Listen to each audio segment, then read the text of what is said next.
Once a Marine, always a Marine. Always. Boot camp is you're a maggot from day one. You're gonna dig and you're gonna dig some more until you get it right. And when you get it right, you're gonna go dig again. The more you dug, the more they instilled discipline and a mindset. From the moment you get up, the moment you lay your head down, that person who is going to protect you on the battlefield is laying right next to you. That, supply is a little bit different when we're talking about military. Supply could be truly life or death for some. It's so very impactful. It's not an Amazon package coming your way. It's a little bit more deeper than that. My staff sergeant came to me with a Red Cross letter. It basically gives you information on something that could be going on back home. I am in the Persian Gulf. You're needed back home. The staff sergeant shakes his head, doesn't give me any details. I end up back in Chicago, and my brother actually was having a heart procedure done. And during that heart procedure,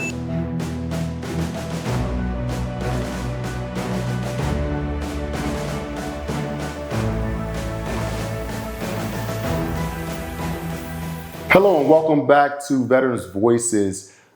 Here as we highlight our military members, their service, their experiences, and also not only their experiences, the influence and impact that they've had on other veterans and other service members, being able to kind of dive into those historical moments, bringing those to life. Here we have a very special guest. Again, we have our first Marine on the #1 veteran show here, Mr. Solomon Williams. He is a decorated Desert Storm Gulf War veteran, Southeast Asia. And again, he's going to give us the insights of his military experience, how he enjoyed it, how it's going to impact, and also be able to shine light on his highlighted experience during service. Thank you so much, Mr. Solomon Williams. How are you today, sir? I'm absolutely wonderful, Mr. Davis. How are you? Oh man, I'm blessed, man. I'm blessed.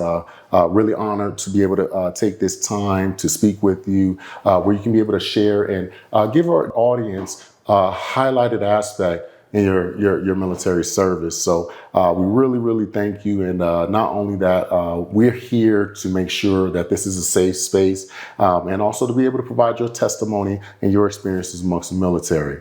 But first and foremost, I do know that you again traveled all the way here here to our studio here in Las Vegas. Absolutely. We really appreciate it all the way from Chicago. So first and foremost, we definitely appreciate that. Take the time out your busy schedule. So, but with that, we'll just dive right into it, man. We'll dive right into it. Definitely want to know, obviously, being Navy and being a Marine, it's two different worlds, right? So with it being two different worlds, I want to kind of understand, I guess, the beginning of understanding military service, because for myself, just to kind of give you understanding, myself, it was never a guide to going to the military.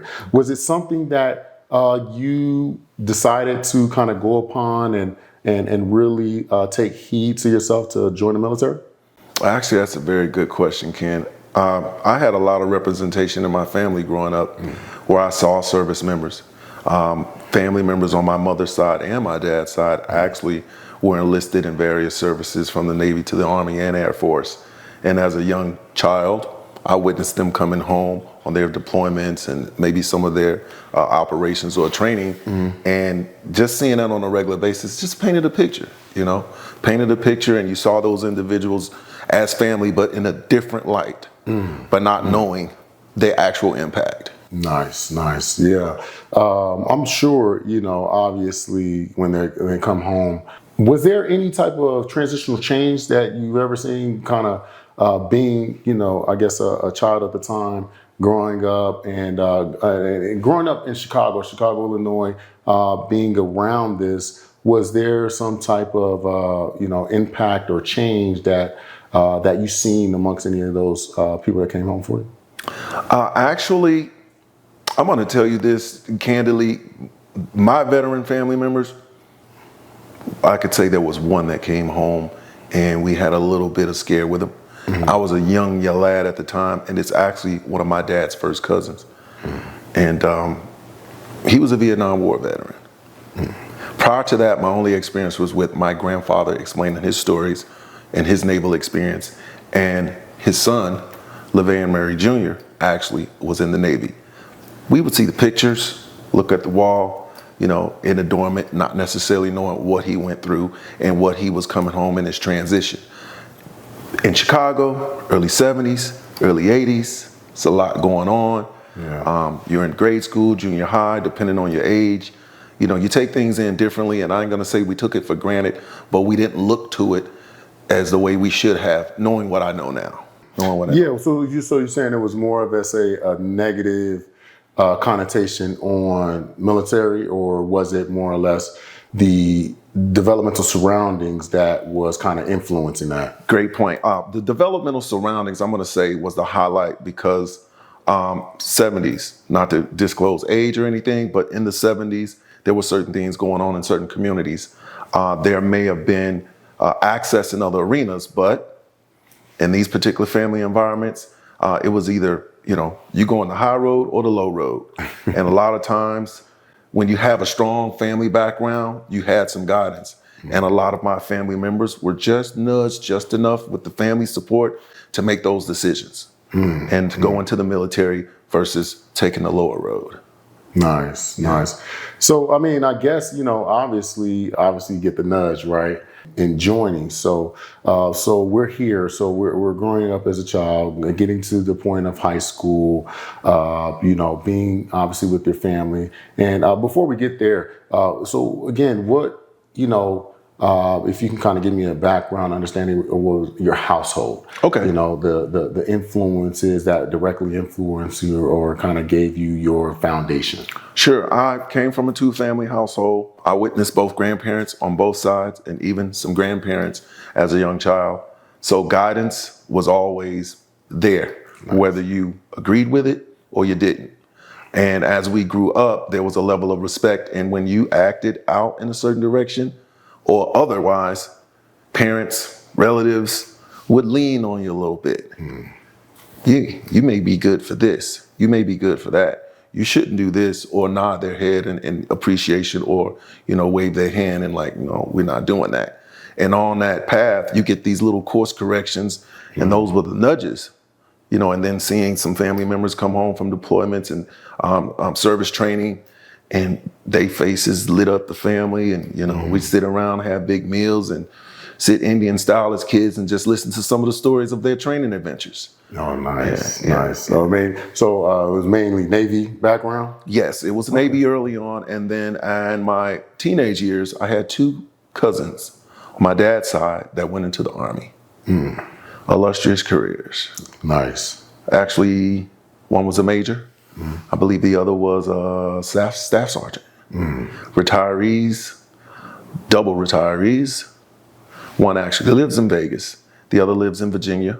And they were my mentors, honestly, just in the visual aspect and the way they actually led their families and supported their families. Anytime you called, you needed a hand or you needed a knock in the head, whichever one you needed, you were going to get it from some strong sisters.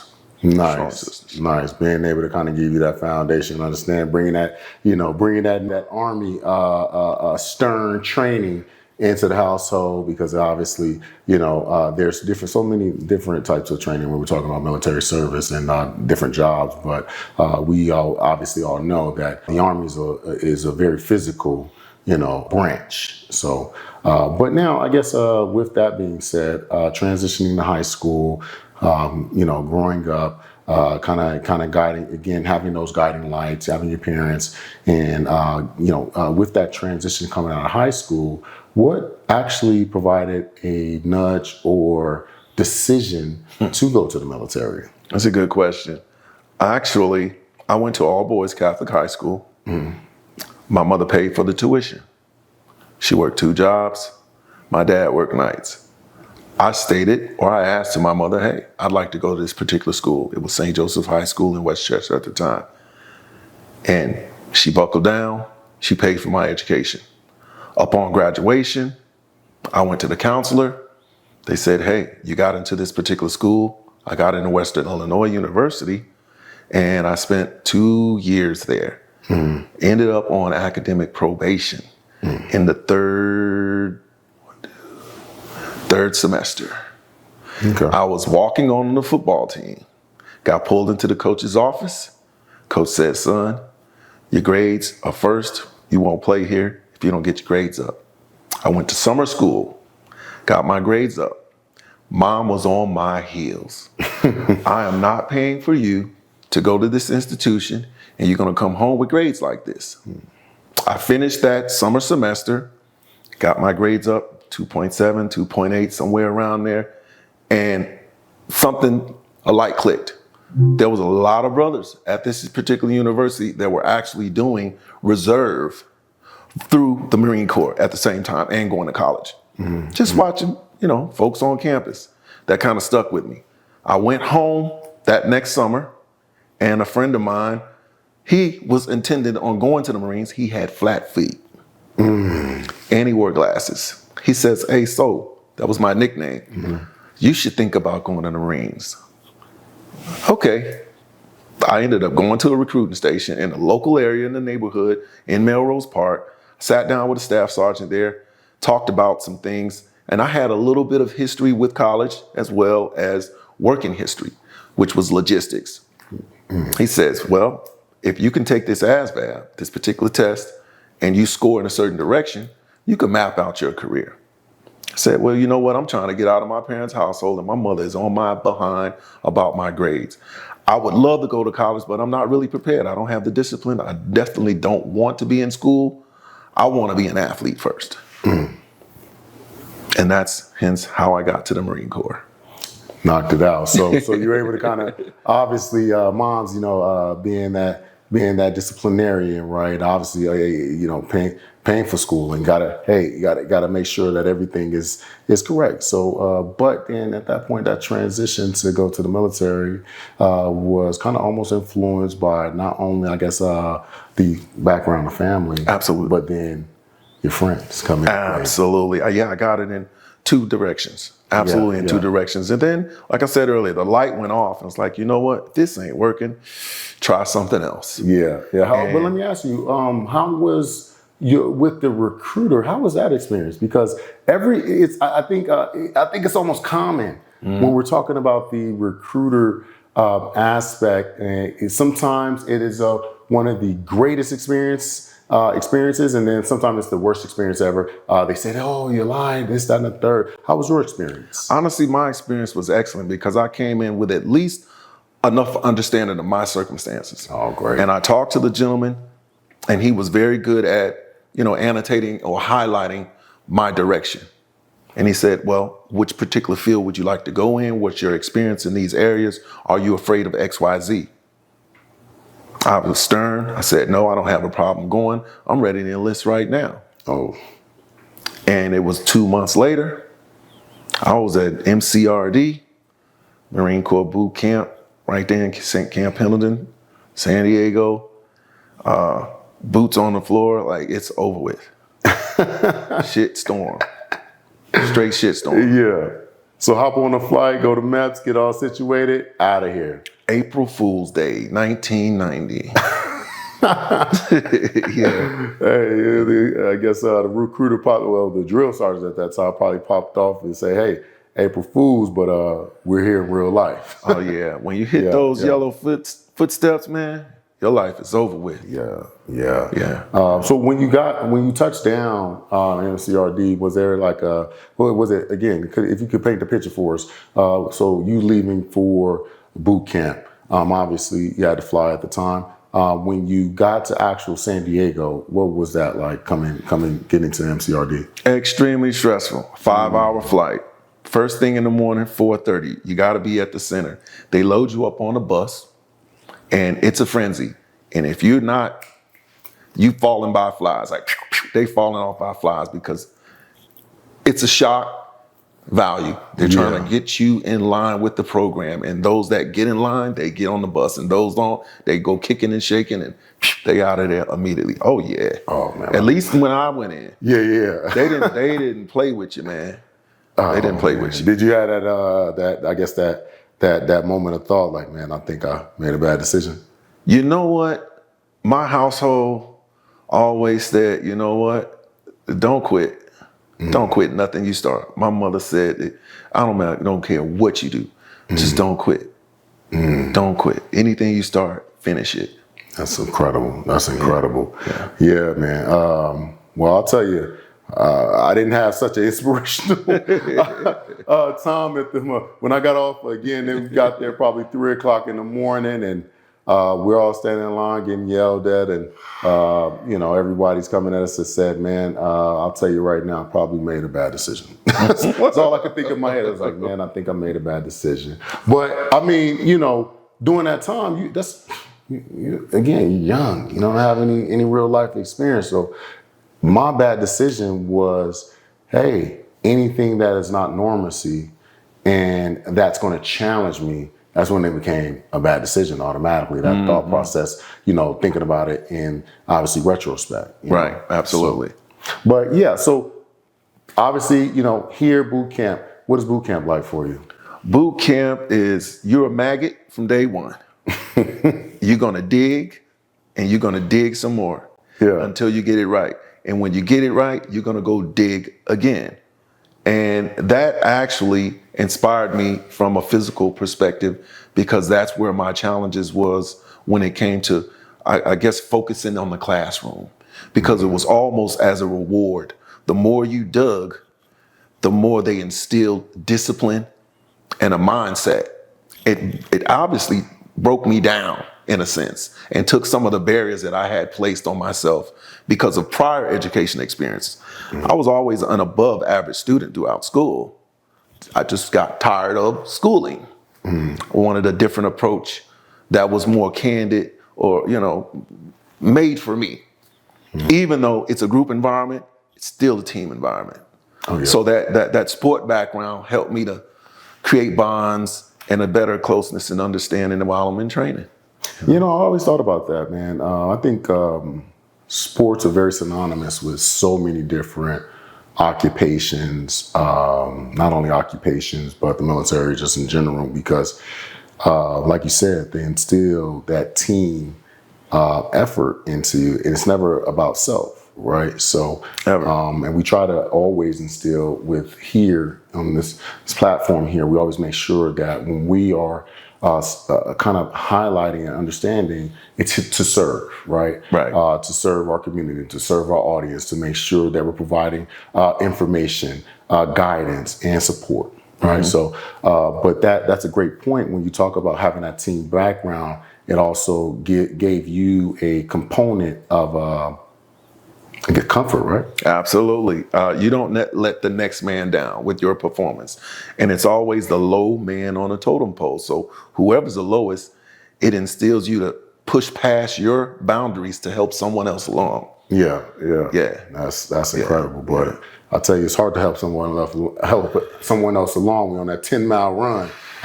Oh yeah, because they got to run it themselves. Yeah, true indeed. I can't carry you the rest of the way, but man, you gotta definitely help me out a little bit. But man, that's incredible though. I think going to boot camp, it does a lot for it does a lot for many soldiers, airmen, and definitely sailors. But at the end of boot camp, did you mentally feel like you were changed? Absolutely. You start out initially as a maggot. Day one, everyone is equals. By the time graduation came, I was second squad leader, looking at a meritorious promotion. There we go. I had been demoted from guide, first squad leader, but hung on through graduation. And that day, when they gave our meritorious promotions, I knew I had done something different. And that was the standard. After that was the standard. Nice. Yeah, being able to have that. But now, obviously, keeping that standard mentally, everyone's changed physically, right? Everyone's changed physically. Literally everyone has changed physically through that rigorous training. Definitely at that time, man. You're talking about a Desert Storm, going into the Gulf and Gulf War. I mean, and also the deep training of the Marines, right?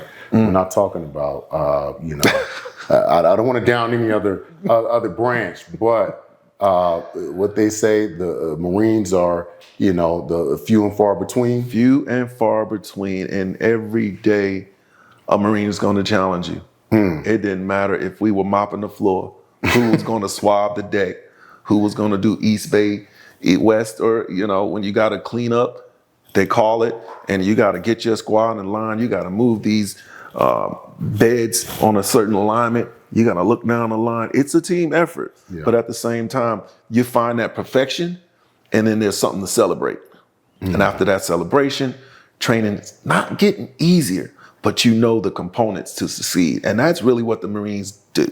They break down the simplest thing and bring you back as a rebuilt union, more or less, but at the same time, you've learned a lot about yourself. That's a great explanation. Yeah.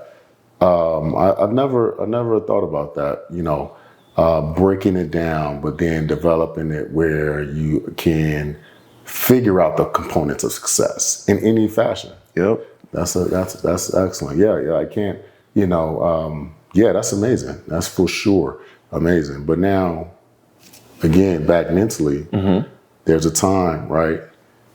Figuring out that components of success.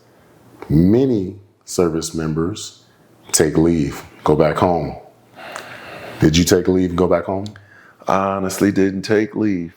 My mother was gracious enough to send my girlfriend to Marine Corps graduation in San Diego. What? She spent the evening with me, consummated and from there, we gotta leave. I stayed in San Diego, and before you know it was MCT, Marine Combat Training. Ain't no falling off now. And from that day forward, like I said, when I had that first success, I was focused enough to stay in tune with the training. That's a great point. Yeah. Everyone is not able to go through those long periods of time, right? Without the break. Right. So definitely, I would say with the initial exposure. Absolutely. After the initial exposure, most can, figure it out from there. Yeah. But that first initial exposure, first shock, everybody wants to kind of go back to comfort, right? Yeah, Jody on the block, they used to have this phrase, Jody on the block, he got your girl, man. And the drill sergeants in the Marine Corps, there's just a cadence about it, man. And that rhythm in the storytelling actually rang true. So a lot of guys were running back home, family, friends, other situations on the block, and not necessarily being focused in the moment that they had committed themselves to prior. And that's what I took from the Marines. Like, okay, I'm going back. Yeah. No doubt about it. No, true indeed. But now, combat training. Talk to me. Let me know. How was that? I'm an office pole. I had prior college, so that put me in a vantage point where I worked in an office. They already had given me my station. I'm up against grunts. I'm up against 3051s. I'm up against mortarmen. I'm up against the guys on the saw. I'm up against radio men. I'm up against grunts. I actually finished number 1 in that class. Okay. I did not, ended up being God. I didn't get the number 1 ranking because there was a grunt that scored equal. I didn't have any problems with it because we were tight as 2 peas in a pod. Yeah. He pushed me, I pushed him, and it actually escalated our careers in our particular MOSs. He wanted to be a grunt, but physically, there was just some components I had that drove him. And in the actual leadership aspect, he helped me to learn how to lead. So you're leading 30, 36 men, and we are out of boot camp now, and everybody think they are that Marine, but it takes a strong individual with the mindset that actually carries over into leadership. So in MCT, they actually leave you to yourself and find that leadership position, depending on the MOS you're going to. Nice. Well, let me for the audience, just in case, what could you explain a grunt really quick? Okay, a grunt is actually ground force. Those are going to be your first on the front lines, first fight. That's it. They're going to be the first ones to hit the ground. So the people that I did not want to be. Pretty much, you know. All right. So I guess, obviously, leaving training, right? We always want to, kind of put in perspective, because most people, for some odd reason, they think, off the bus boot camp, fleet, going straight to the fleet. Okay. So when you finish training, getting development, working with grunts, where to then? I go to support logistics school, basically Okay. learning how everything ties together. So all of, there was a saying, if I phrase it right, beans, toilet paper, there's just certain things that have to go to a deployment.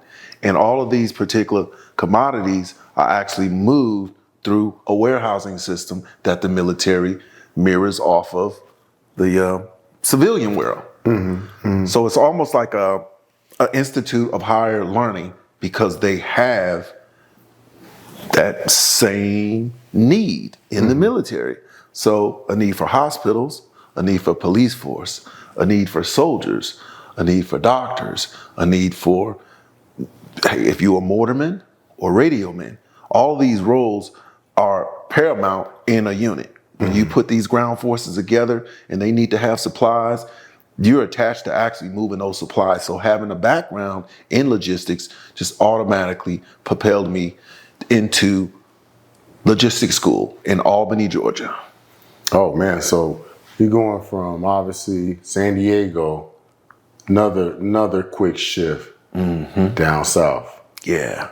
So that's a big change, man. That's a big change. How did you personally adjust to that? Just on a personal level. On a personal level, honestly, not to cut you off, I had a junior high school teacher that actually had a daughter, or actually a niece, that was at Albany State at the time, introduced us. And it gave me like this little familiarity in a place that I hadn't gone to. And there was some fellow, obviously, Marines and women Marines at this institution of higher learning. And it is logistics school. And it's held on a college campus near a base in Albany, Georgia. Got you. So Yeah. kind of obviously having some sense of home. Yeah. Just a tad bit. Just a tad. You know what I'm saying? Because sometimes, definitely as a young man, right, you just need a tad bit of sense of foundation. So obviously, that is impactful. It's impactful personally. It's impactful. It's been impactful mentally. It's impactful. It's a taxing on the body as well, which again, I don't think a lot of people understand these shifts of change of environment, personnel, of culture could attack the spirit, mind, soul, change a lot of different things about you. Absolutely. So now with that, just understanding going to school again, because training is military, like you said before, the military has the same needs as the civilian sector. Absolutely. Many of them. For some odd reason, there's a stigma thinking that the military is all fight.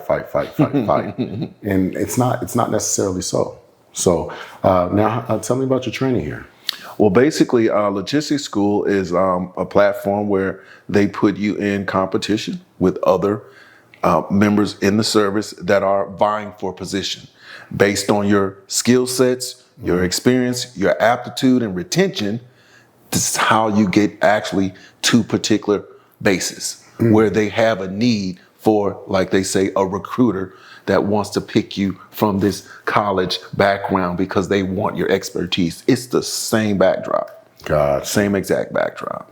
So basically, you have been kind of placed in to learn this job. And when we say supply, was it general supply or was it a specific field of supply? Actually, it was general supply. So you have to learn nomenclature. You have to learn locations. You have to learn how to work. At the time, we were using the RF guns, and that's when you scan the locations and you scan the nomenclature. There's a quantity, how to move a quantity, and then there's a paperwork aspect that goes into it. So when those particular electronics aren't working, so you have to have the skill set to actually make sure that that location or that particular nomenclature was attached to that right group, the right quantity amount, and said date it's supposed to ship out. So they would make these little scenarios of how you would move this product to said space. I want our audience to understand here. This is 30 years ago, and still having the understanding and know-how and wherewithal of the education is phenomenal. And now that's also an impact on the training. Absolutely. So again, that's where I say the military is such an environment that's so far beyond in regards to training. It is. It actually challenged me in areas that I didn't know I was capable of surpassing others. So that small component of competitiveness, when they tell you you'll get to go to Yuma, or you'll get 29 Palms, or you'll get MCRD, you get certain stations that ring out, oh no, it's on and cracking. Then everybody start putting their head down, getting on the books. All the smoking and enjoying is going out the window because you want that assigned duty, literally. Yeah, because no one wants to go overseas. You don't want to get sent nowhere. You don't want to go sit nowhere. You want to choose. You want to be able to have a choice. Yeah, at least have a choice. And I had a dog in the fight. You know? Yeah. But so ultimately, kind of breaking it down, it was basically a ranking test. Absolutely. Ranking test. Absolutely. So, and the top 10 or top percentile would then be able to choose their duty station thereafter? Honestly, I can't say it was top 10. I finished 2, and it was one Lance Corporal that finished in front of me, and she was from South Dakota. I remember her name to this day. Lance Corporal Heidecker. Didn't know her from a hole in the wall, but she pushed me. I think she finished with a 94 percentile, and I had a 92 percentile. She got attached to the same station in Camp Pendleton, but she was attached to the armory. Oh man. Oh my God. She was attached to the armory. But that being said, man, I actually ended up going not to Warehouse Row, but I went to where officers' quarters were, and I worked in the data center. Got you.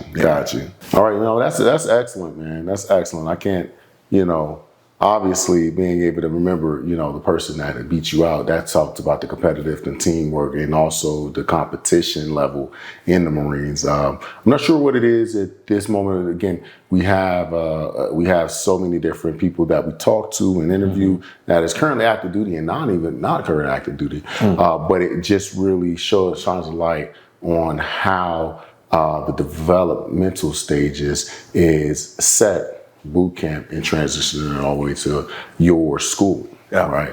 But now from supply school, where we headed? From supply school, I had an opportunity just to segue to go to jump school. What? You got to qualify for jump school. You got to be the highest rank, and you have to have the composite score, PFT, but there's other schools. So there was a missile school at the same station in Albany. So there was guys competing for jump wings from different MOSs. Just missed that. So I get to my station at Camp Pendleton, Warehouse Row, but I was in the commission office where I worked in the data center. I had my own office. I had my own computers. I worked next to another Lance Corporal that was meritorious promoted. We basically ran the back office data center, which was the forefront of keeping track of all nomenclature, whether it was a tank, whether it was a helo, whether it was a fan belt, whether it was a nut and bolt. We kept documenting it. And just for, I guess, perspective, a lot of sometimes, and just for anyone who is, again, watching the #1 veteran show here, Veterans Voices, just understand that, supply is a little bit different when we're talking about military. Supply could mean truly life or death for some, you know. So that's why it's so really impactful on the job that's had, because now, let's say aviation supply, that jet is down because supply didn't do the job, or that missile isn't here, or something of that nature. It's so very impactful. It's not an Amazon package coming your way. You know, it's a little bit more deeper than that. But please continue. So after that, I ended up going to an embark team. So this is pre-Gulf War. They're sounding the horn. They're circling the wagons. Embark is basically where they load up the container ships with all of the equipment, the heavy equipment and machinery that's going over for these ground forces and these servicemen to serve in these other stations, in these other companies at war. So this is a rush job. This is, you never drove a 5-ton before? Get in it, load it up, put it in that spot, and they let you go. And if it gets there, great. If it don't, they circle the wagons and someone else is at the job. Roll you out. Yeah, they roll you out, they demote you, you know, and you want what they call a shitbird at that time. But that didn't happen. Fortunately, that didn't happen. Didn't happen. You really would drive that thing, right? Yeah, I got in that 5-ton, man, and I clutched and grind a few times, and we got it rolling, got it into a spot. I actually learned how to actually roll the articulating tank, because there's no tank drivers there when you gotta put a tanker on a carrier. There's no one there to drive it. It's you and another Lance Corporal or PFC that's under you. That staff sergeant or that sergeant is in the office smoking a cigarette, drinking coffee. Hey, who's telling you how you figuring out how to tie this down? Sometimes you got to figure it out, and I guess they let you figure it out, man. But being successful, that's amazing, because, like you said before, sometimes they just throw you in, and you got to figure it out and come out that thing ultimately on top. But you know, obviously during that time frame, you're kind of rolling through the ranks. Yeah, right? You're rolling through the ranks. Yeah. But this time, what is your rank here? I was the E3. E3? E3, Yes, sir. And was pushing corporal after coming back from my deployment. Was pushing the door on corporal, had an accident, injured my knee. Hold on, I'm sorry, you said deployment? Yeah, after deployment, yeah. Oh, so hold on. Just kind of want to reel that back. I'll reel it back. So now we're from Albany To embark. to Embark. Now we're at Embark, and you're saying deployment. Deployment. Oh, okay. So we don't want to miss that. We don't want to miss that. So you're called up for deployment while you're at Embark, right? Mm-hmm. How was that going? Well, they basically assigned me the similar job. I'm going to now receive the goods that I shipped over and assign them to their units. And they're basically going to have couriers come and pick up a convex box. We're going to confirm what's in the convex box, sign off on it, put the proper annotations in the systems, and then those companies take those goods. Okay. So where deployed to? I was deployed to Kuwait. Kuwait. Yes, sir. What year was this? This was early Desert Storm 1991. So we're just kind of getting to the peak. Man, and this is a 4.5, 6 months at the most. From boot camp, pow, Straight there. straight there. Oh, so you not. Yeah, like I said, I didn't go home. Oh, so you still haven't. Oh, man. Boot camp, my girlfriend came. She stayed for that 3-day leave. Boom. I stayed in the barracks. Next thing you know, MCT. Next thing you know, logistics school, embark, and So put it in a deployment. timeline. So that's about, is it a 2-year time frame, 1-year time frame from boot camp to embark deployment, or how long is that? April 1st, 1990, I start Marine Corps training. 6 weeks, I'm marching. I'm out of there. This is August. August is over with.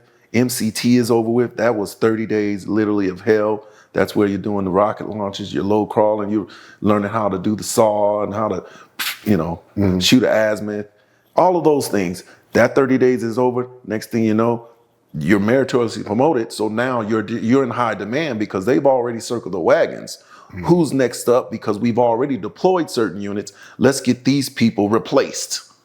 So I was fast tracked. A lot of folks get fast tracked based on, their performance at that particular time. So it was a 4.5 to 6 month period from the time I entered to the time I was deployed. And just for fast track for someone, not just joining the show here, joining the community here for number one veteran show. Being fast track is whether if it's any type of meritorious advancement or deployment or duty or job, anything of that nature. So with that, again, you've been fast track straight to deployment here, huh? Yes, sir. Got it, man. So now you're in Kuwait. Tell me what that plane ride is like. You're in boots and utes, 22, 23 hours, and it's a double decker. I don't even know if it's a C-150. I think the biggest bird I've ever seen. The biggest bird I've ever seen. Not commercially, no. I mean, you have stacks, levels of troops locked and loaded. Biggest. Right. Biggest. Man, To this date. How old are you at this point? I am 20. 20 years old. 20 years old. And I'm sure for a 20-year-old man, young man coming from Chicago, Illinois, that has to be like a huge culture shock or emotional shift where you have a lot of conjured emotions. Tell me what's going on at this time. Actually, you got a lot of camaraderie coming out because now people are taking this for real. Everyone that has took a break, slacked off, decided to stay in, you're the first to go. So you having some weeping going on. Some people are like, I didn't even get to say goodbye to my mom and dad.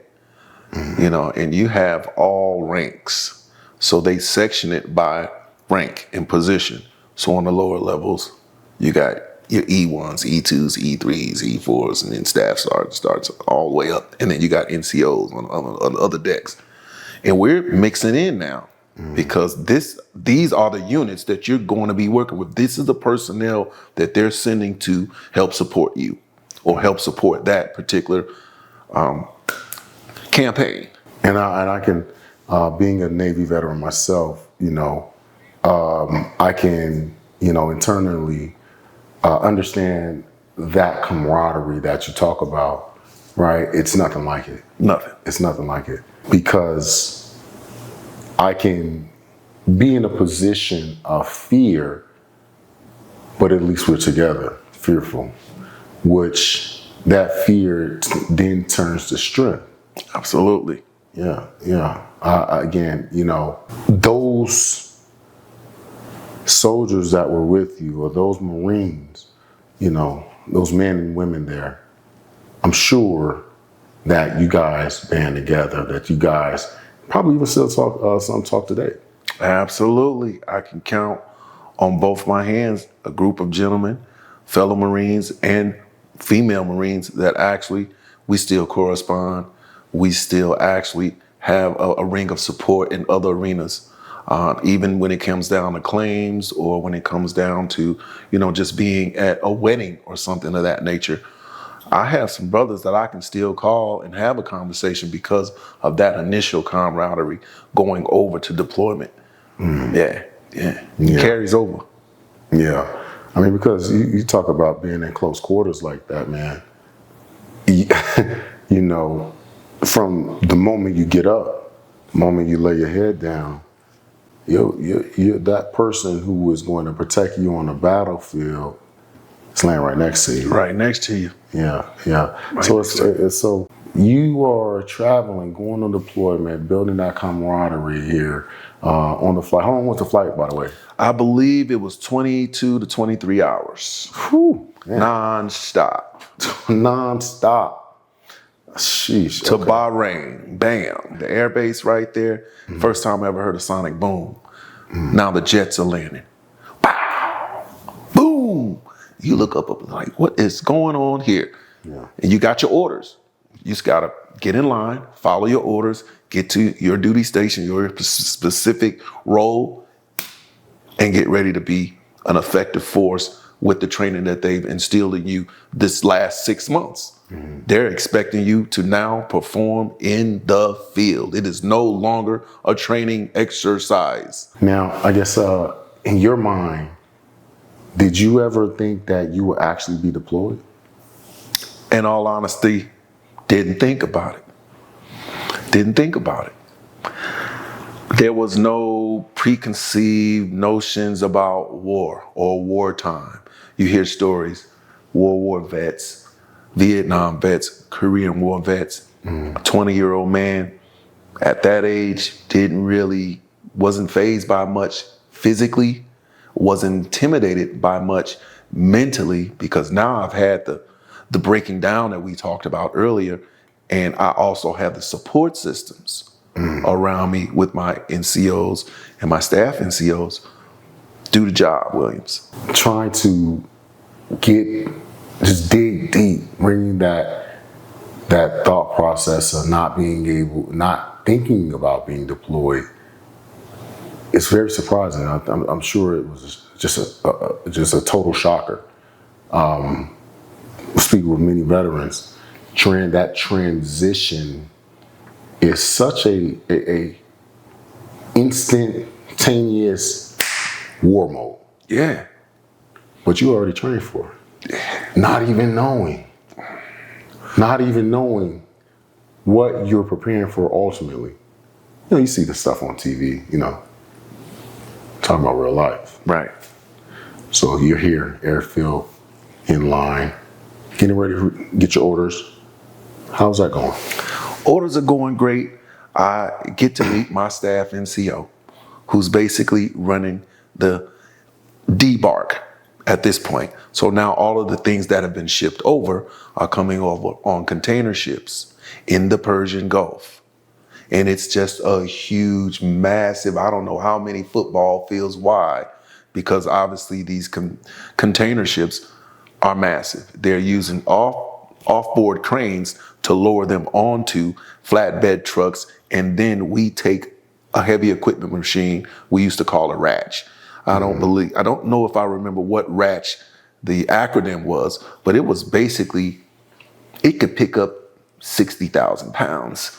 The wheels were 7.5, 8 feet tall, and you got to get in there. You got to pick that freight up, put it in alphabetical order, numerical order, or base order, and sometimes all three, depending on how they set up the location system. So that's your job. That's my job.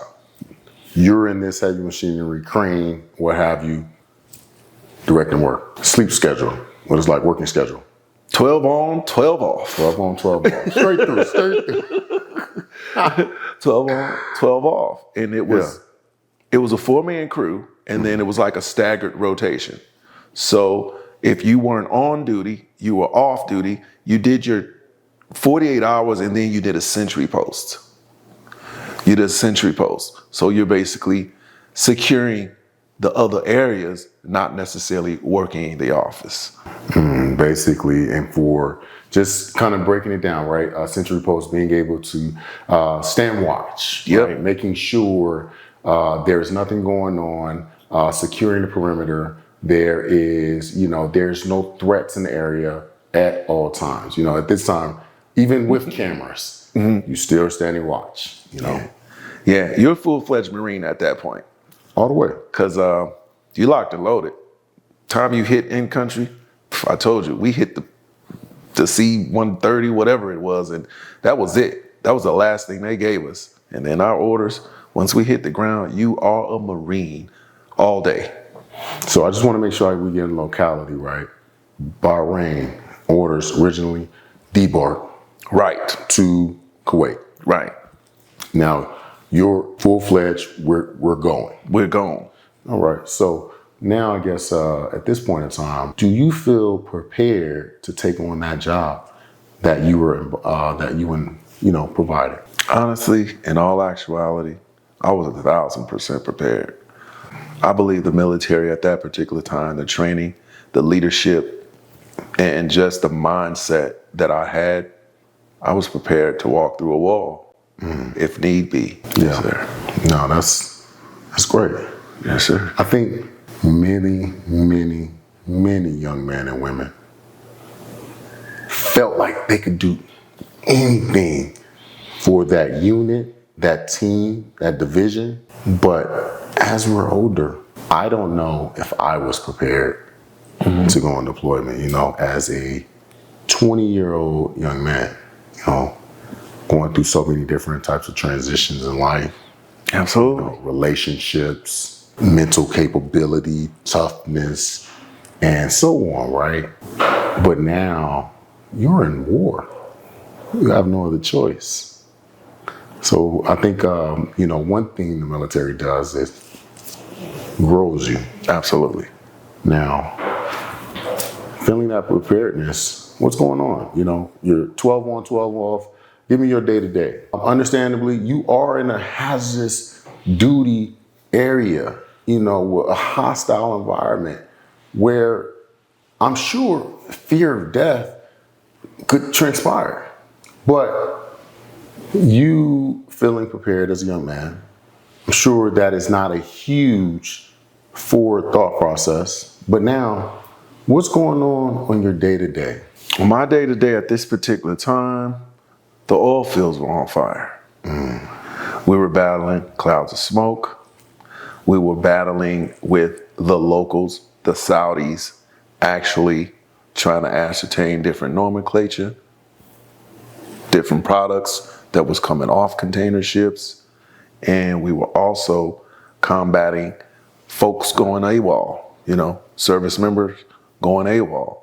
I mean, I've had a few stories where individuals, did certain things so that they could get out of deployment at this particular time. So the shit hit the fan fast. Yeah, absolutely. Yeah, going into school. And I mean, this is a short period of time, you guys. When we're talking about school, war zone. Yes, sir. That's all within a 6-month time frame. Yes, sir. So being in this war zone, dealing with mental ailments from others, seeing these clouds of oil, burning oil fields, right? Yes, sir. Being exposed to these toxins and having to have a day-to-day operation, right? 12 on, 12 off, and pretty much in free time. I'm sure it's not much to do, right? Or please. Absolutely not much to do. Not much to do on your downtime. You're doing some PT. If it's not group, you're doing it individually. If it's not PT, you're cleaning your weapon because we're in the sandy desert. So your weapon has to be serviced every day. You have to be running your swatch oil. You got to be making sure that thing still works. They're taking you accountable for your magazines daily, your rounds. You're in a war zone, but you're also working in a capacity in a support group. So I was assigned to the first service support group, and that's what we did. We supported all of the units there in that particular campaign, and at the same time was a soldier. Yeah. And I'm just trying to take it all in. Yeah. Right? Just take it all in because understanding, when we're talking about deployment, no one really knows what it's like until you're there, right? No one really knows, even when you're describing it, right? Immediately, when you're talking about the burning oil fields, dealing with service members on a regular basis, speaking to them so very often.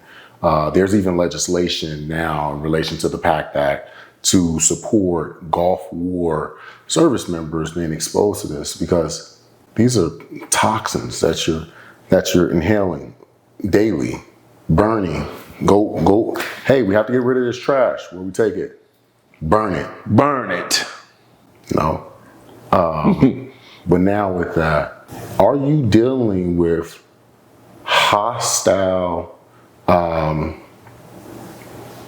enemy, or are you being mortared, or what is the most threatening position that you've been in that you feel as though that, hey, I was a fear for my life? And that stage, being in a support group, we're in what you call the rear. Although we're in country, we're in the rear. So the front lines where they're actually with the Kuwaiti army and those forces, those are the grunts that we spoke about earlier. I'm in the rear, so I'm literally on the Persian Gulf, on the water, literally with the container ships. Over in my left, I can see oil fires. In my rear, I can see some mountainous terrain. You're literally isolated. So if there was any, we want to attack this, it could have easily had at any given point. Those thoughts are going through your mind, but the day-to-day routine and that camaraderie I talked about earlier, we had some joyful moments and some tearful moments. And it was that camaraderie that pulled each other together. Now, I did have some good unit commanders that they would bring things down a notch. When you had a little break time, let's sit, let's chat, have a little campfire, pull some marshmallows out of the container ship, some graham crackers, and let's kick back and let's kick the shits. And those moments kept it real for me, but at the same time, it brought me in a space where I could still maintain my mental capacity and not be so worried about, hey, you have families back home. There's families back home. And then you have individual servicemen that actually are rearing children at the same time. And that's why I asked that, right? I asked because when we're in these spaces as a service member, as a veteran, where's home in this 12 on, 12 off? Because I can tell you for myself, there is no home. Home can make you miss one step. That's exactly my point. When you said it, I knew where you were going. Your mind has to stay, no, we're not concerned about home, because the moment you start taking home as your forefront of your thought, you're going to misstep, you're going to make a bad decision, or you're going to compromise another service member because you're in this particular state of mind and you're not on your P's and Q's, as they would say. And it's tough. I talked to many service members during that time frame, and turmoil could be not only in your locality or area that you are fighting, that you are supporting, that you are serving. Turmoil also could be happening at home, because it's real life. A lot of times as veterans, as active duty members, at that period of time in service, that's all that matters. All that matters. Well, we have the rest of our lives to consider, and I think sometimes when we take a step back, we have to emotionally detach, and we can talk about the healthiness of it or not. Okay. But this is something that could really position our transition back home as a civilian, unsuccessful one, But we'll get into that. I don't necessarily want to, uncover those things or unpack those things at the moment. I want to focus on your time deployed, right? Okay. So again, in supply, you are doing your day-to-day. Now, where are we now? We were actually where you were leading me. My staff sergeant came to me with a Red Cross letter. It's a telex. It basically gives you information on something that could be going back home. I get a letter, says, hey, you're needed back home. I am in the Persian Gulf. You're needed back home. The staff sergeant shakes his head, doesn't give me any details. They give me my orders, and it's basically a chit that takes care of your flight. You get a transport, they shoot you out of there. I end up back in Chicago, and my brother, my oldest brother, actually was having a heart procedure done. And during that heart procedure, it failed. The operation failed. And Red Cross was immediately notified, found me in country, got me back, and I literally buried my brother. And these are, you know, the turmoils that we talk about, right? Absolutely. You know, going through something of that nature when we are in this hazardous duty zone. And I'm sure being a young man at that time, it's very difficult to deal with, you know. And again, condolences. Appreciate it. Condolences, because I can only imagine having to deal with that issue of death while you're trying to survive. Absolutely. You know. Absolutely. So where are we in your military career? Year 2, year 3, year 4, where are we? I'm literally on the cusp of the end of year 2. Year 2. Yes, sir. Rank E3, E4? Pushing E4. Like I said, it was right at that insert point where I was gonna enter E4 and I'm out of there. Because you've been on a fast track upward trajectory the entire time. Yeah, had I completed my tour of duty, you know, they give you a certain amount of days in country. Yeah. And depending on the campaign, successful or not, people are shipping in and shipping out. I don't know, it may have been 30, 60 more days. I would have gotten another meritorious promotion. But I did get a letter of commendation. There we go. I was home for 60 days, burying my brother. I went back to Camp Pendleton, California. They asked me when I reported for duty, why didn't you go AWOL? We would have anticipated you were not coming back. And this is in wartime. So you're already kind of written off. Pretty much. And was this from your superiors, or who was it necessarily from that was kind of providing this information? It's not what I would say. It's an expectation. Mm-hmm. You're in a hostile environment. To your point earlier, the mental capacity to stay engaged. Now you have a death. Now you have a situation where you're back in the cup hole of your family, but here you are still trained as a Marine. And honestly, this is no joke. My mother could not get me to sit down. I literally stayed at parade rest. Anywhere we went, I was on high alert. It was real. It was real. And that was another reason why I went back. But there wasn't this banter. I wasn't getting any calls from any superior officers saying, hey, where you are, Lance Corporal Williams, you need to report back to duty. We're at war. So I believe it's one of those underlying rules that the higher ups already understand. If this Marine is under that level of duress, hey, if you take this dishonorable, that's on you. I knew that aspect, so I reported back to duty, understanding that I had signed up for a certain level of commitment and I wanted my honorable discharge. Yeah. And that's so very important that you speak about that. And I'm glad you really touched on that, because a lot of our military deal with issues of that nature. Absolutely. And they don't become as mentally strong as you.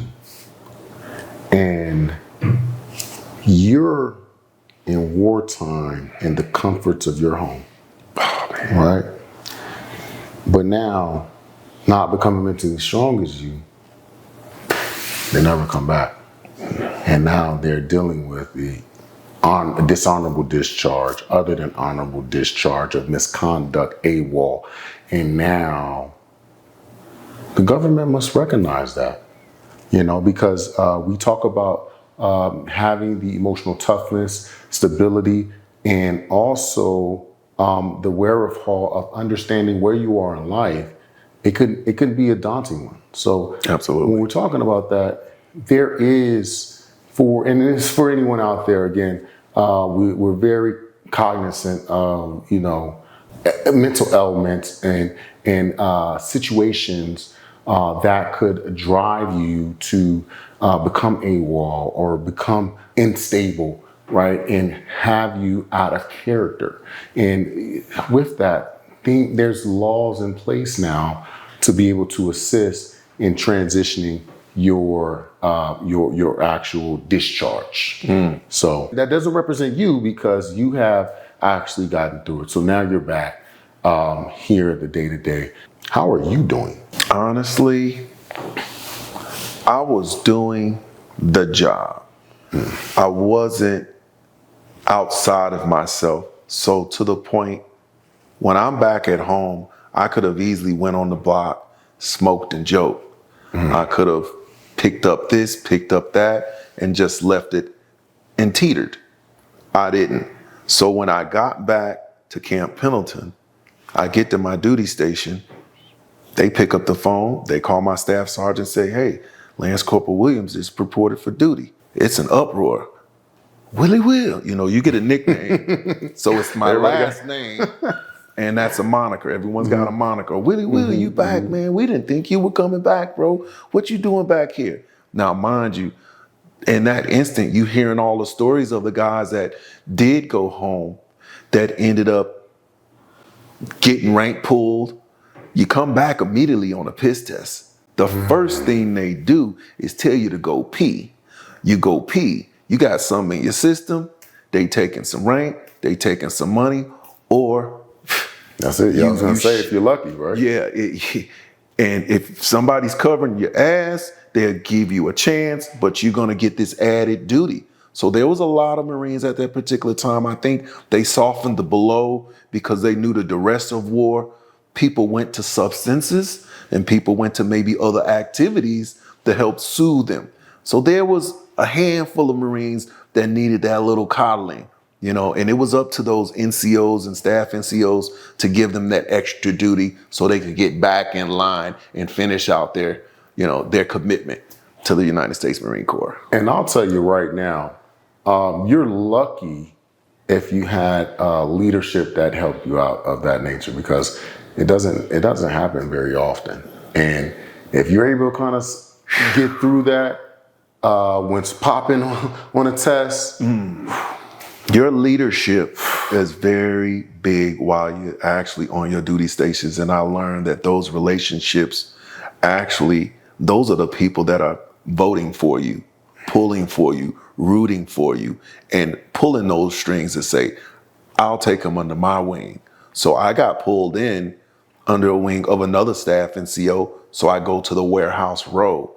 They give me a brand new office. Now I got microfiche data. I'm no longer using the Oki data. I'm a little bit more praised in my return to service. Now we're in the warehouse. We're back on regular duty, servicing the same support group. But now we're taking all the stuff that we shipped, putting it back in location, and getting the nomenclature assigned to all of the groups that it's supposed to go to. Family again. Back to your norms. Yeah. Your norms. Yeah. So, I mean, and again, when we talk about normacy, I mean, the normacy that most Normans gonna get. But to say all that is, again, coming and kind of understanding get that military structure. You were always on the fast track. You were the first to pop tall. You were always on duty when need be. And sounds like leadership recognized that. Absolutely. And they were able to kind of honor that with you coming back to service on time, ready to go. Ready to go. But let me ask you, why'd you come back? I'm gonna put it to you simple. Birds of a feather flock together. and what was going on back home. I mean, obviously with the burying of my brother and, you know, the loss for our family, I had a commitment that I made to my parents, myself, my country, and I wasn't going to let that go because of my inner turmoils. So I did seek some counseling. I learned how to meditate in certain arenas. So like I said, my leadership helped put me in the atmospheres where I could actually decompress. Decompress. It was a great experience. And I'm not saying that that was the same for everyone. What I'm saying is, since my service was stellar up until that point, I was given every merit to get back on track. And it sounds like you really had great leadership around you because, we, like you said, man, coming into the gate managing 36 people at 20 something years, is where do you start? Where do you start? But it sounds like your leadership, they understood who you were. They understand your needs, but they also understand your capacity. Right. And I think that is where many kind of fail. Yeah. And sometimes not saying that sailor, airman, soldier ever is necessarily not going to mess up. Mm-hmm. But when they do, I guess, is your leadership there to pick you up? Right. Because we're all gonna slip. Absolutely. Definitely at such a young age. Absolutely. Right. Absolutely. Definitely at such a young age. And I think it's incredible. I think your service has been incredible, and to understand your transition, it could have not been easy, but most people would have never kind of transitioned as well as you did. Absolutely. But now we're back here in Camp Pendleton, year 3, going on that 3rd year. Gotcha. Yep. All right. We're 2 years, 17 months in. Gotcha. There we go. 2 years, 17 months, and I'm so close. But that pivot, not getting to corporal, I got the accommodations. I'm on warehouse row. I got some staff sergeants that lick my wounds. Mm. They lick my wounds, and everyone literally are getting their wounds licked. Don't get it twisted. It's not just me. It's the whole unit. And at that particular time, with that particular campaign, I think it was the first of any where there was a surrender, and we got out of country at a certain rate, and we got our Marines and our airmen and our forces back in a timely fashion. Was there no casualties or a minimal amount of casualties on the U.S. side? Can't call the number per se, but I think there was a celebratory aspect when we got back. We were like, we won, and that reeled a lot of us back in. Yeah, most definitely. Yeah. Most definitely. I think during that time, unification of America was, I think, a pretty high. It absolutely was. Pretty high. So, but now, I guess, with that year 3, back in your normalcy, back here to day, where are we in your military career? Where are we making some type of decisions on what we're doing next? Or are we, just here, kind of floating? Okay. And kind of, is the doors opening for the next steps? The doors are opening for the next step, and I can't remember what they call it, but it's almost like an annex program. While you're in the service, you can start taking classes for college entrance. So I was preparing my mind to go to San Diego State after my 4-year tour. I am TAD at this time, temporary added duty. I hurt my knee on base. That set me back. I'm on a cane. I'm in the warehouse. Now my capacity physically is diminishing. Here we go. We got to lick the wounds again. And at that particular point, you go to a review board, a medical review board. They go over what you've actually gone through in country, out of country, look at what physical ailments and issues you have right now. I had a medial meniscus tear. I don't know what you know about the military at that time, but the word on the street was, don't let them open you up. Don't let them open you up. 22 years old, I'm walking around on a medial meniscus tear. I'm running around, humping, I'm still, doing all this, and I come back. But when I get in front of that review board, the doctor's like, you know what, you have such and such damage. You did so much time over here. You had your tour of duty completed. You came back. We can give you a severance package and you can get some service connected disability. We can't say what the rating would be, but it's going to be based on your knee. And I make the decision, I want to go to college because I'm going back to satisfying a dream for my parents, my mother. When we talked about high school and why I decided to go to Marine Corps is literally so I could facilitate my educational career. Which originally, that was kind of the original plan. Yeah. So we're just going back to a dream deferred. Dream deferred. Thank you, sir. There we go. Okay. Yeah. So, but now you're pretty. Again, you're a young man. You're pretty much bone on bone here, right? I'm pretty much bone on bone. Got you. And as a Marine, we obviously know that it's pretty physical. That's an understatement. Okay, I don't trust me. It's an understatement. So that's a pretty physical position that you're in. And now you can no longer perform at the level that you should. Right. And now with this decision review board, you're coming up to say, hey, let's stop, reevaluate. Here's a package. What happens after they are providing you your severance package or your separation package? I'm actually thinking if this is the right choice. Am I prepared to go back into that civilian world and this dream deferred? So they give you an opportunity to sign off on it, and your superiors have to sign off on it. They're just basically presenting you the option. And I thought about it, and I just remember my mom saying, son, I want to see you finish college, because in my family at that time, I had been the first individual to go away to college. And not to say that I was unsuccessful, I just wasn't prepared for the rigors of the education at that particular point. And it was more or less about finding my manhood and my discipline so that I could get back to my dream deferred. Which you gain in service. In service, absolutely. Got it. This is year 4? This is 3 and 17. 3 and just 17. about pushing. Okay. Right. Gotcha. So now we're in transition. Are you prepared emotionally? Are you prepared on a practical basis? Okay. And are you prepared as a young man going back to, again, back home? I honestly thought that I was prepared. Mm-hmm.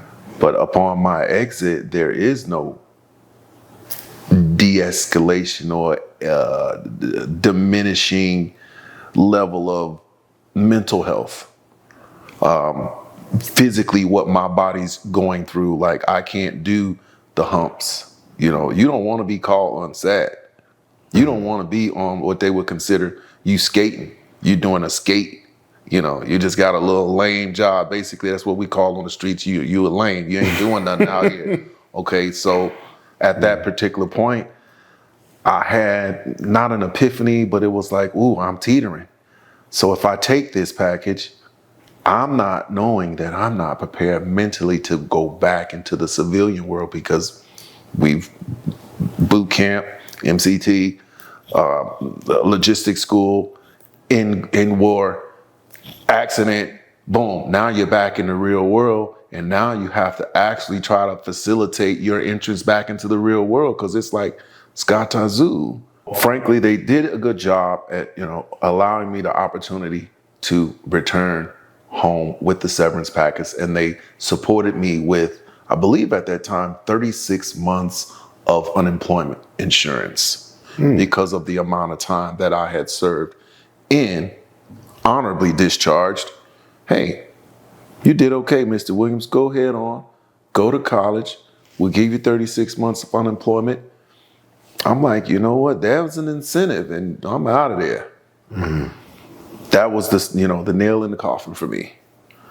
Got you. So your benefits packages, the severance, and your understanding of your unemployment access. Now we're back home. Back home. All right. So now, I guess let me ask, when you are back home and when you do make that transition officially, are you still in war mode, or have you mentally turned off that switch? That switch stays on. That switch stays on. I was always on alert. I was never one of the individuals that would start something, but I would finish it. And when you get in certain environments, being back home, you were going to get tested in environments because civilians don't know the environment you just left. And when you're trying to insert yourself, you're trying to do the normal things. So you're back with college buddies, girlfriends, family members, your environments that are totally different from your old norm. Now there's a new norm, and you are on high alert. High alert. It's like Will Robinson, warning, warning, warning. I found myself in a lot of fracases, acting out, fighting, put your hands on me. Oh, no, none of that. I'm still in combat mode. Break you down. So I ended up going into a little security job and was able to kind of use that to facilitate some employment later on, but high alert, absolutely on high alert at all times. And I'm sure, we're talking about Chicago in the 90s, right?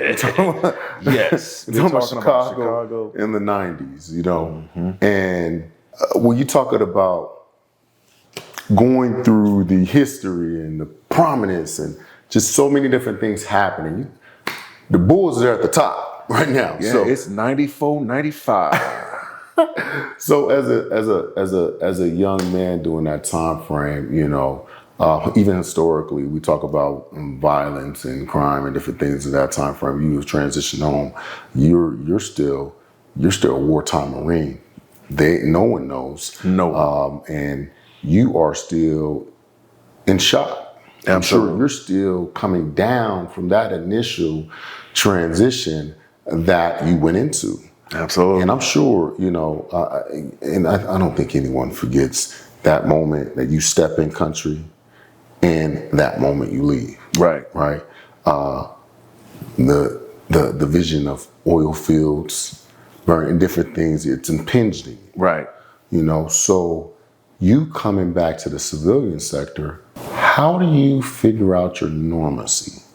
Where is your baseline? What do you have a day-to-day operation? Because frankly, you come from structure. Wake up, 12 on, 12 off, doing this, doing that. Again, get off at this time, wake up and do it again. Okay. I'm 24 now. I have the financial support. I also have my educational benefits. I enroll in an access program to a university, which is basically a probationary period. You qualify for that probationary period, you get accepted into the university. I pack up my younger brother.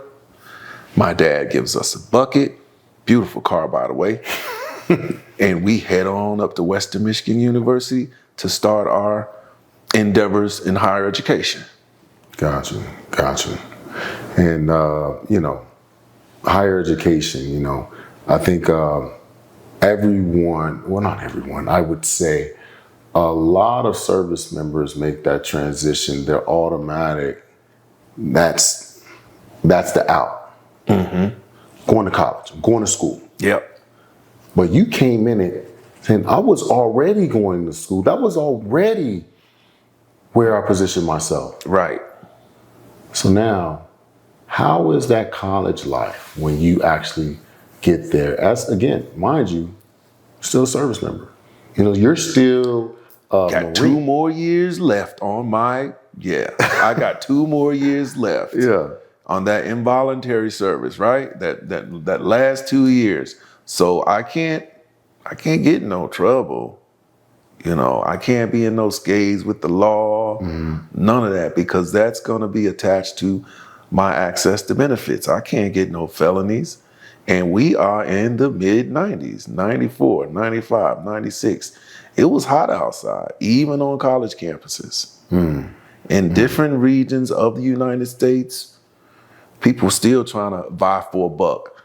And, you know, I insulated myself with what I said earlier, birds of a feather flock together. So I had a family at these universities that were being successful on their career path with gaining that access to these institutions. And they coached me back on in, reeled me in, but I still had my bumps along the way. And it was that inability to decompress from that onset of what I know now, trauma. Not knowing what it was then, you're acting out. Somebody calls you this, somebody calls you that. It's a fracas. It's also a trigger. Yeah, Immediate. trigger immediately. There was no questions asked. There was no, what you say about my mama? It was straight in. And honestly, I found myself in some life situations with that internal trigger that there was no one saying, hey, you have some issues we need to talk about. There's no one saying, you know, how's your mental mindset right now that you're on this other path?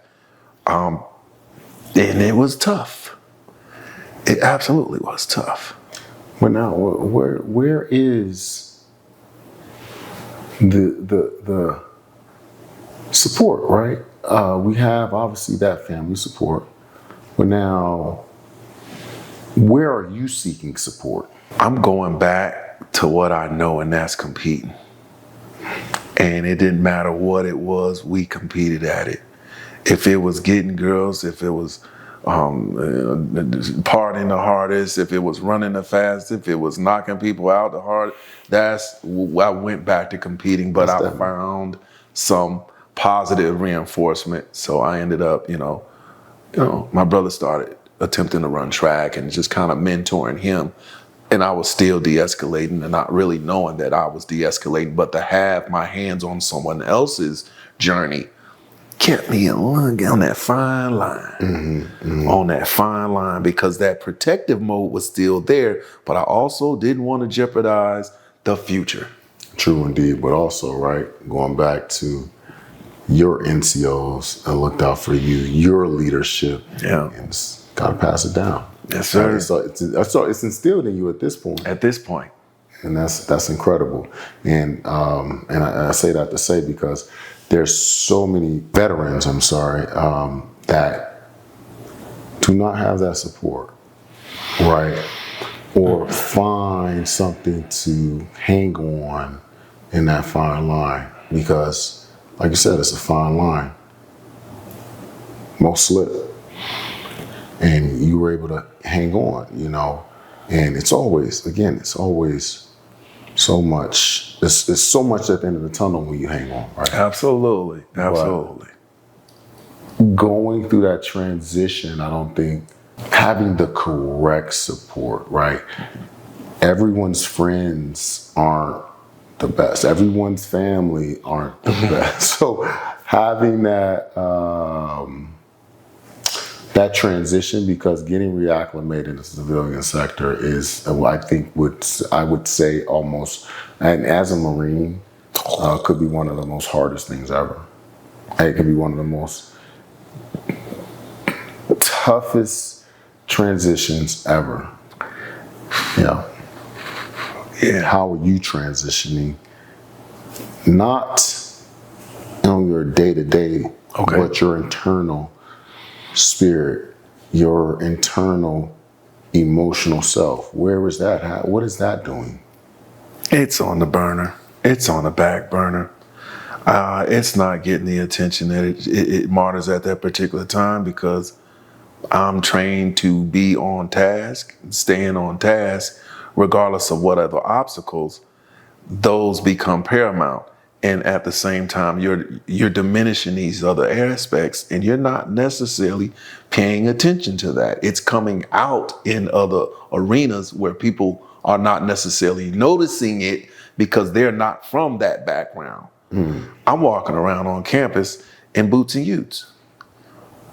I got on Kevlar. And